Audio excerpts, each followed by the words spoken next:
Which food do we tear? I don't know. Meat. Tear meat, you cut meat, you chew meat. Okay. I don't know how I feel if I go somewhere and I buy meat and I say the person tear it and give me still my not.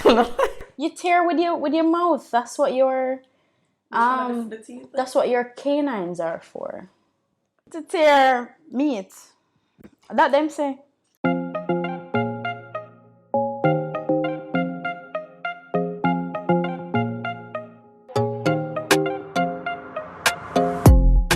All right. Hi, everybody. My name is Tiana. And I'm Ashley. And this is WongaGyal, the podcast where we bite, tear, chew, and swallow some Jamaican and Caribbean food culture topics. Now, if you're all wondering, something we were all wondering at the beginning, isn't food visual? Where are the pictures? Where are the videos? And you are very correct. If you'd like to see pictures and videos, head on over to WongaGyal. At WongaGyal on Instagram. On the Instagram and on the YouTube at WongaGyal. That's WongaGyal. But yeah, so today is the first day of podcast recording, and I figured, we should do some intros just to get to know who Tiana is, get to know who Ashley is, get to know what WongaGyal is. So I guess to start off, I'll just say WongaGyal is a food brand. It started off as a food blog. It really is a blog. Just because, I did just have a lot of pictures in my phone. That's really what it was. I had a lot of food pictures in my phone. And I was like, them really just go sit down in my phone and nobody go see them, just for my entertainment alone. That don't make no sense. So my sister and I, she encouraged me to really start the Instagram. And yeah, that's kind of how it was born. January 2019. Yep. Really? January 2019, WongaGyal was born. January 4th, 2019, I think. And what year did you come back from Trinidad? I thought it was then. I came back from Trinidad. May 2018? Yeah. It wasn't, I swear to God, WongaGyal was when you came back. No. I had pictures. Oh. But I don't think I actually started it until... Actually, I might be very wrong. It might be 2018. I don't know. We have to pull up. Let's see the first post for WongaGyal. Alright, so the first picture on it. Oh, wow. So the first picture is actually January 4, 2019. Well, there you go. January 4, 2019, WongaGyal was born. Well, that's literally like a year and a half ago. Yeah. So if you want to go on there, follow me if you would like. There's a lot of, food content from all my travels. Right now, I'm based in Jamaica. So a lot of my content is Jamaican food. But on top of that, I like to cook and I like to have different food experiences because I think food is so interesting. It has the ability to take on so many different forms, and what is our life eating the same food every day? That's not exciting. Agreed. I also do Wonga tours. That's what I'm really interested in, exploring food tourism a little more, which is kind of why I wanted to do this podcast because I think food tourism is something that is really underdeveloped in Jamaica that has the potential to be so good. And it's really all about food as a tourism product, food as a tourist product. And a lot of people come to Jamaica just for the food. There's so many people that come to Jamaica just to eat patty and jerky. Yeah, that's true. I mean, I feel like Jamaica has an entire culture of food itself, and it's something that's not necessarily marketed as a tourism product, but as you said, people really come because we have iconic, so to speak, food items that people know about from overseas, and they come and they the first thing they want to do is go try out a patty. Yeah. They want to eat some curry goat, they want to get food on the side of the road. So it's something that we both have interest in, for especially, and it really is food tourism when you think about it.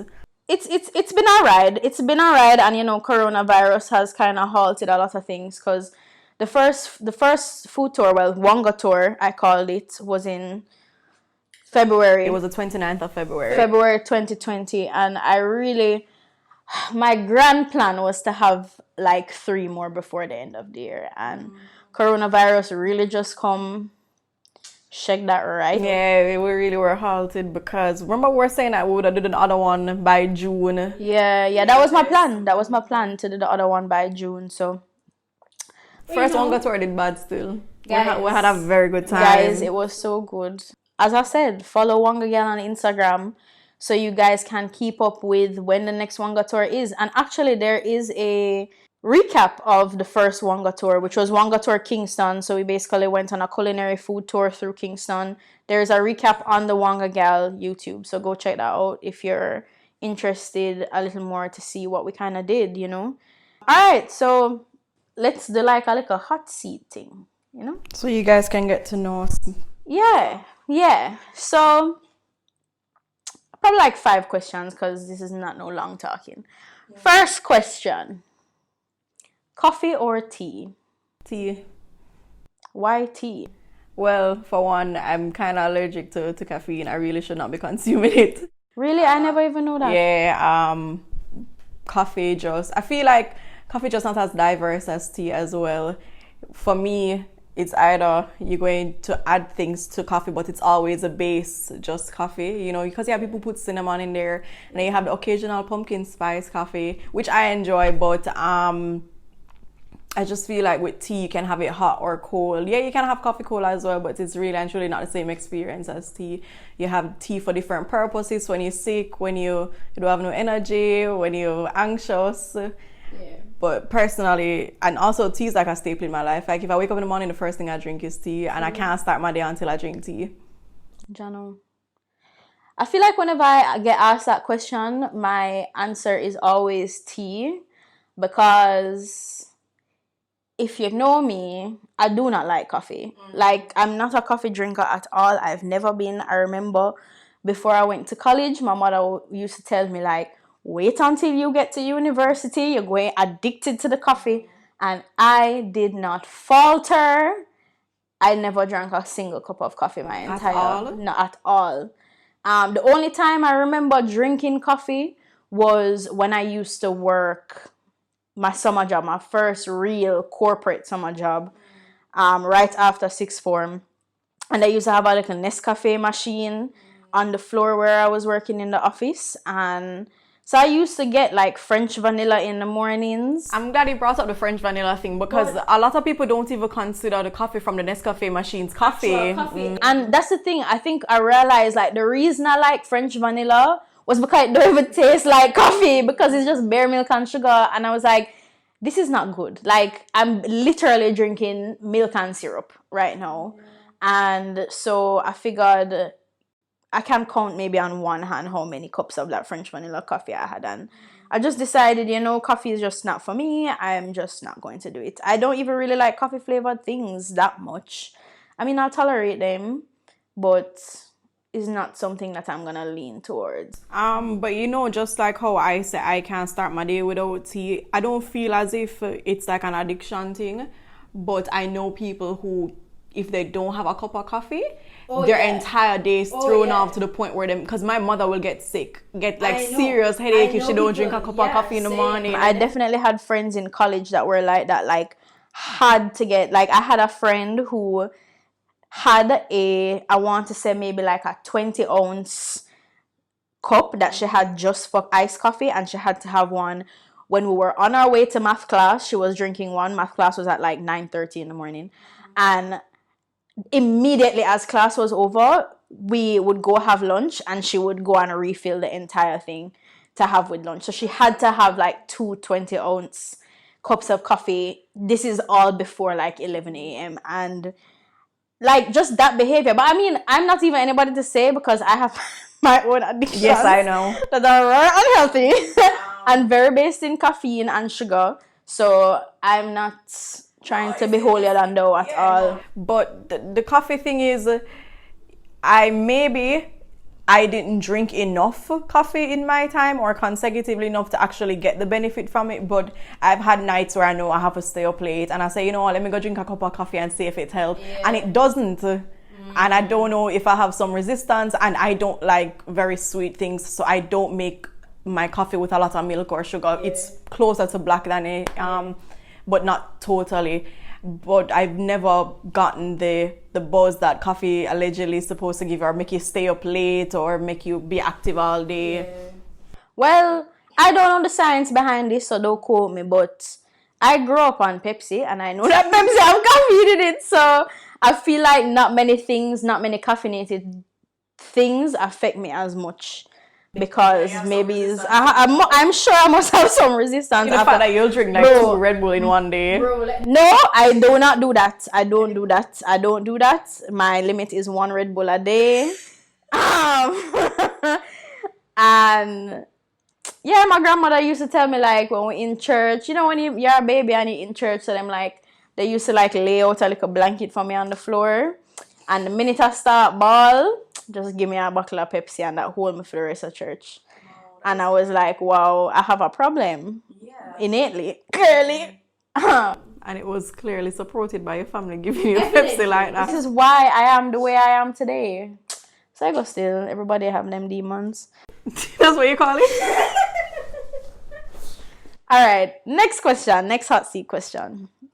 And this one is a bit controversial amongst the Jamaican populace. Chicken gravy or curry gravy with your fried chicken? Chicken gravy. That's why we're friends. Yeah, I've tried it, because when the wave started, the idea of it never sounded too good to me. But I said I don't want to knock it until I try it, especially because I can be I don't want to ever write off something before I try it, you know? Same. Just because it don't sound right in my head, it don't mean it go taste the same way. So I tried it and I was like, okay, it tastes all right to me, but I don't feel like it's something that I'll ever go out of my way and order. I will always order chicken gravy with fried chicken. Always. I remember the first time I was trying it, I was at school, and this girl she was with me, she was ordering food as well, and I remember I ordered, like, you know, the usual rice and peas fried chicken, and I told them to put the curry gravy on it. And best believe the girl ordered fried rice with jerk chicken and curry gravy, and I was like, backside. That sounds like running belly. Like, it was too much. And then that is when I realized the idea of curry gravy to Jamaicans is so important, because they will put it on any kind of chicken that they're having. And I went out for dinner one time, my aunt ordered oxtail, and then she asked them to put the curry gravy on the side. Yes, she put curry gravy on the oxtail. Crazy. It was wild to me. Well, I am a curry gravy purist, and I only like curry gravy with white rice. If it's not with white rice, it's not that it tastes bad, it just don't feel right.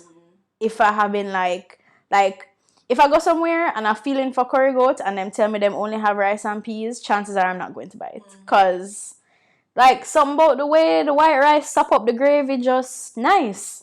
But then I believe that fried chicken must eat with rice and peas. Yes. So that is why I have to get the chicken gravy on the fried chicken and the rice and peas. Like just like you, I've had the curry gravy thing before, but it's not like it tastes bad. As I said, it just don't feel right to me. Like in my soul, like it bother me.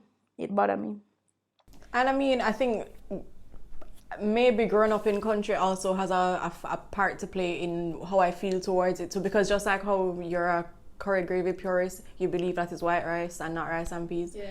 I also think that curry goat should go with white rice. Mind you, I love rice and peas because I think it's just like the best thing rice ever. And peas, nice. Rice and peas is the best with almost every meat, but the ideal combination with curry goat is 100% white rice, and I too don't like fried chicken and white rice at all. I'll have stew pork and stew chicken with white rice, but not fried chicken. It just does not work. Yeah, but yeah. Conclude. It's definitely definitely chicken gravy with fried chicken. Yes, chicken gravy for the win. I'll die on this hill and nobody can take me off. Okay, next question. Fried dumpling or boiled dumpling? Let me say this before I answer. I feel like boiled dumpling is a lot more versatile than fried dumpling, because you can fry it the next day, and let me tell you, the taste that have, it can't compare to full-on fried chicken. Let me tell you, if you don't know what fry over dumpling is, it is when you boil the dumpling, put it in the fridge because you can't eat it off that day, and then the next morning you wake up, You just split it in half. You just cut it in half. Right. I believe that's longitudinally, and then you just fry it. Just drop it in the frying pan. It is probably one of the best things you'll ever have. All right, but the debate, no, I really and truly think it depends on what you're having. Because boiled dumpling, I think, tastes good with both. Stewed chicken tastes good with both boiled dumpling and fried dumpling. Aki only, it tastes okay with boiled dumpling, but it's better with fried dumpling. You think so? Yeah. I don't think so. I think Aki tastes better. Actually, let me take that back. The only thing I love Aki with is roast breadfruit, but that's like a different conversation. But as it relates to dumpling, that's a good combo. Yeah, I don't know, because I love the two of them. I love the two of them too, but I feel like fried dumpling, I have to come with something with enough gravy, so I can use it to sop up the gravy. Because it will choke you. Mm-hmm. It will choke you. You will die. If it was a debate about fried boiled dumpling versus just fried dumpling, then I'd probably choose the fried boiled dumpling. I will never forget when I did find out, say, places sell fried dumpling and gravy in a bag alone. I never yet have that in my life. Yeah, well, the first time was when I started UAE, so I used to go over to Juicy Bee for breakfast, and people would just come in and order fried dumpling with fritters and then just put some stewed chicken gravy on it. And I was like, but this obviously makes sense, because whenever I buy stewed chicken, I use the fried dumpling and stop up all the gravy. Yeah. So eating it by itself really makes sense to me.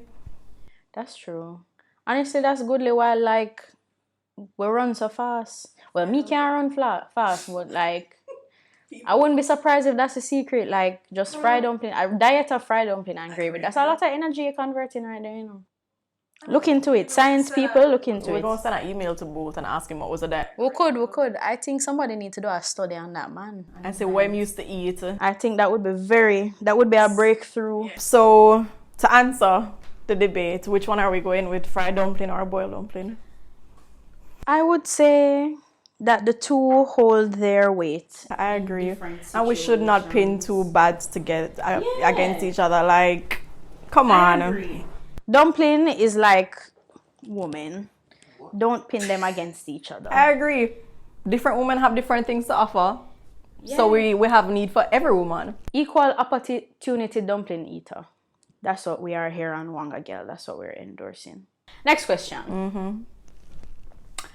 Pepsi or CocaCola? Pepsi. Pepsi. I don't know. You have some people who say that Pepsi and Coca-Cola taste the same. That is a lie. I don't agree. I think that they're two distinct tastes. Pepsi and Coca-Cola do not taste the same. And if you think that Pepsi and Coca-Cola taste the same, that means you don't know nothing about Pepsi and Coca-Cola. You're a novice in this game. Also, with Coca-Cola, did they ever do different... I know they did different types, like how you had Pepsi Twist and Cherry Pepsi, whatever. But what were the different flavors that Coke had? Well, I don't know if they ever came in the Caribbean market, but I know for sure there is a cherry Coke. That's the only one I can remember. And I think there is also a vanilla Coke. There's this other one that I used to see, and it was only done in the can, called Coca-Cola Gold. Oh. So when you know how the tin look with the silver lining and the red label, it was the red label, but it was gold lining, and it had a distinct taste as well, and I thought it was very good. It had a slight Dr. Pepper flavor. Interesting. Yeah. I know that Coke, the cherry Coke have a little Dr. Pepper flavor in too. Mm-hmm. But the one thing that I always found very interesting, let me tell you. So in Jamaica, I think Pepsi tastes better than Coke. Mm-hmm. In America, I think Coke tastes better than Pepsi. And if you guys don't know, if you look on the bottles, they have different ingredients, because the Pepsi and Coke that's supplied in the US is different from the Pepsi and Coke that's supplied in the Caribbean. So like I know for a fact that like Coca-Cola headquarters in the Caribbean is based in Trinidad. Mm-hmm. That's not where US Coca-Cola get their supply of Coke from.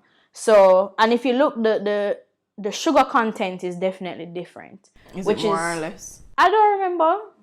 I feel like it might be less in the Caribbean. To be honest, I'm not 100% sure. Don't quote me on that. But there is definitely, and try it for yourself, there's definitely a different taste when you go to America than when you come here. And I definitely figured that out when I was in Trinidad. Because in Trinidad, because the Coca-Cola, you know how we have like PepsiCo Jamaica is like a big thing. Coca-Cola not that big out here, but in Trinidad, Coca-Cola run. I would assume so. I mean, the head office. Yeah, them run everything. So while I was there, like it was like a thing. Like when you go get doubles, you get like a glass bottle of Coke. Like doubles and Coke was a thing, and so and it was while I was there, I was like, this tastes very different from what I would get like at school in New York. And that's when I was kind of like, I wonder if there is something different. Maybe there was. I wouldn't notice the difference because if I fly out, I mean, my entire life is here, so whenever I do flights, I don't fly out for long, and I don't gravitate towards anything that I'll think I have access to here. So if I'm going to buy soda abroad, then I'll probably buy Dr. Pepper. So it's always my go-to. So I probably wouldn't notice that the taste. What are you doing? I just love Dr. Pepper. Yeah. Dr. Pepper have a special place in That is my soda. Like Pepsi or Coke, none. Dr. Pepper, all the way. But, yeah. And I think that's why when I found out that they had that Coca-Cola Gold thing going on, I really don't remember if it was a promotion because I really only saw it in one supermarket and it was for a short space of time. They had it in Sovereign, and I once a couple months later, I just never see it again. And I think I gravitated towards it because it reminded me so much of Dr. Pepper. Remember that one can of Dr. Pepper we found in Ochi in that supermarket, and we walk out the entire supermarket and couldn't find where it was? Yeah. It was like a single can just laying around. It was very strange. We bought it anyway though. I mean, we were going with it. Yeah, Dr. Pepper all the way. But I guess Pepsi. Yeah, between Coke and Pepsi, it's Pepsi. Yeah. Nothing tastes better than curry goat and white rice with Pepsi. That's true. I was telling my boyfriend the other day that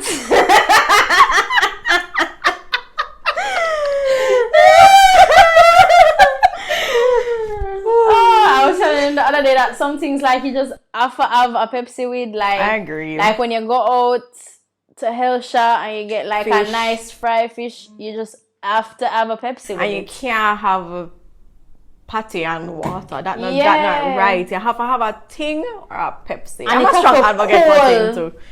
I like ting. I love ting too. Whatever happened to pink ting? Pink ting is still on the market, but pink ting was always originally made for the US market because it was in the US. It was an export. Yeah, I vaguely remember something like that. Yeah, there are a lot of products in Jamaica that are made in Jamaica solely for the purpose of export, and if my memory does serve me correctly, pink ting was one of those things. And I know that because I definitely saw pink ting in America before I saw it down here. So I think I wouldn't be surprised if it just don't really take down here. Like, man probably said them no want to drink no pink drink. Like, I wouldn't be surprised. You know how man stay. Fool. But I know it's definitely still abroad because I've seen it up there. But yeah, it was good though. It had a sweeter taste than the regular thing. Yeah, it was alright. So yes, all right. Next question. What we're on now? Question 5. Manish Water. Oh God. Or chicken foot soup. The two controversial soups, head to head. First of all, you know people don't like chicken soup because of the chicken foot. Yes, I know, and that's very strange to me because chicken foot nice. I love chicken foot. Nice and slimy, and you just slurp it out for the. Have you ever had curry chicken foot? No, I've never. It's a vibe. But I would have that. It's a vibe. But between the two soups, I mean, there's also controversy around Manish Water as well because of goat balls and them something there. You don't know what going on. I know you have someone who said them not call it Manish Water, them call it goated soup. Because Am I idiot? because it made them feel like them balls bigger than it normally would have been. Anyway, Ooh, that's the tea. That's the tea from the first question. but I feel the same way towards these soups the way I feel towards dumpling, because I love the two of them, and I feel like I will never be in a situation where I'm going to get up and be like, yo, I'm not drink no chicken foot soup because Manish Water tastes better than it. I feel not you. me. I know what you think though, because I think you love Manish Water more than Oh, chicken I foot. love Manish Water. Something about Manish Water just rubbed me the right way. But I love chicken foot soup too, but I feel like I feel for Manish Water more than I feel for chicken foot soup. To be honest, I never really feel for chicken foot soup until I did go abroad, you know. Trust me, guys, if you ever have to live abroad, you're going to find some cravings that were buried deep down in your system. It's because you don't it's because when you move, you don't have access to it anymore. So the craving won't be deeper. The first time I ever feel for chicken foot soup, I was like, this no, I never yet feel for this before. How I feel for this now, But yes, I am a full Manish Water enthusiast. I tell people all the time, if you do not drink Manish Water, don't come to my night. And when I'm being buried, please sprinkle some Manish Water over my grave. If I decide to be buried, that is. But you know, I love Manish Water. I think it's the water of the gods. Yeah, people say the Manish Water don't taste good unless somebody dead still. I've heard that too. Yeah. It does taste better when honestly, rest in peace to all. Utmost respect for the dead. But like something about it. Night nice because of the Manish Water for me. And the curry goat. That is why I go for the food. I don't know. I mean, of course, you go to pay your respects to them. To be honest, I am a big fan of soup overall, though. I love soup. I know people who don't like soup. One of our friends. Yeah, we see you. Christoph, oh yeah. But Christoph is, remember, Christoph eat dry cereal without milk. So you can't really count him when you're doing a survey on who likes soup and who don't like soup.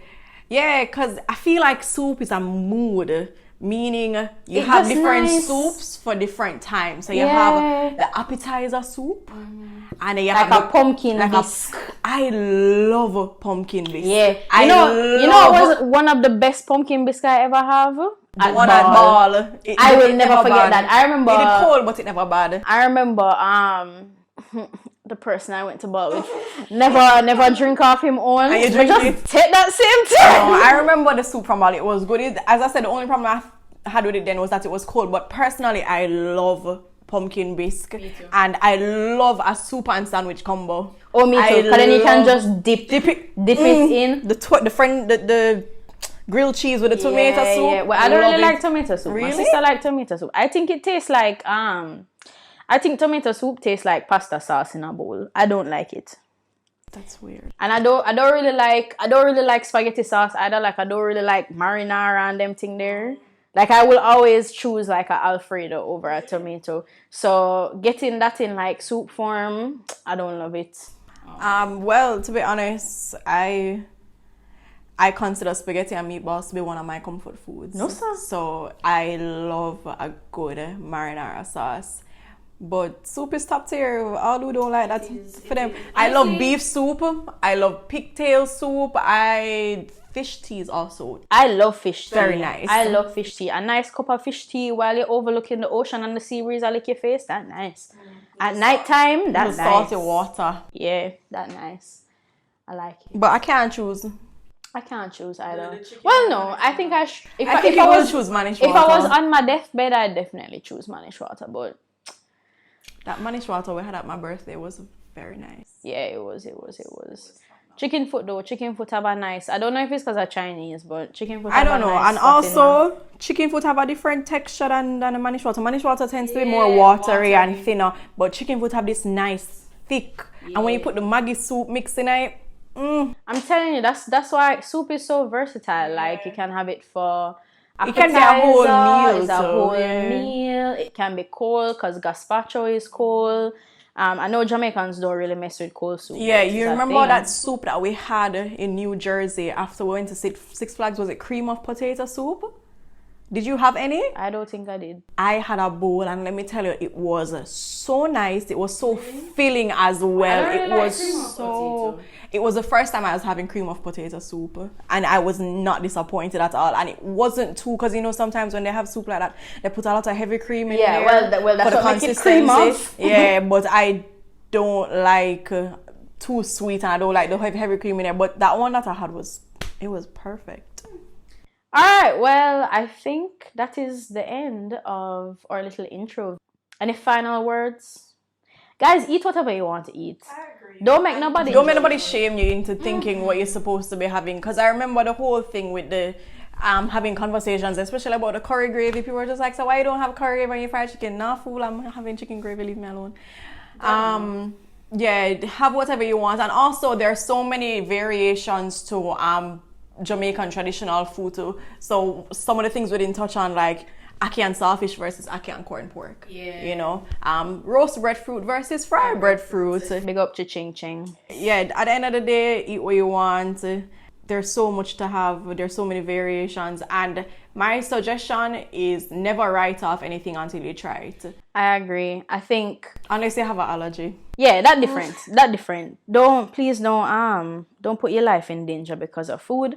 But at the same time, I think, you know, food is meant to be eaten. Food is meant to be enjoyed, and be adventurous with the food that you want to try, especially not just in Jamaica, but when you go to different countries, different islands within the Caribbean and outside of the Caribbean, like try and indulge in their customs and their food, because trust me, it will really open your eyes to the kind of life that they're living. And like that's really why I wanted to start this podcast, because I feel like there's necessary conversation to be had around how much a food can tell you about people. That's true.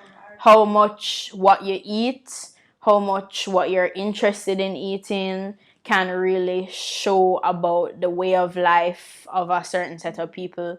And so, so I always say just try things. Even if it's one time, try it and spit it out if you don't like But yeah, you know what should be like our outro? Don't knock it till you try it. Yeah. Don't knock it. Don't knock it till you try it. After you try it, and if you don't like it, then stick to your gun, stick to what you know, and believe in what you love. And just keep eating.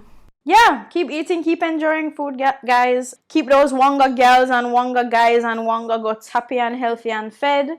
Follow WongaGyal on Instagram, subscribe on YouTube, and listen to this podcast. And look out for the next one. Yeah, thanks for listening, guys. Bye. Bye.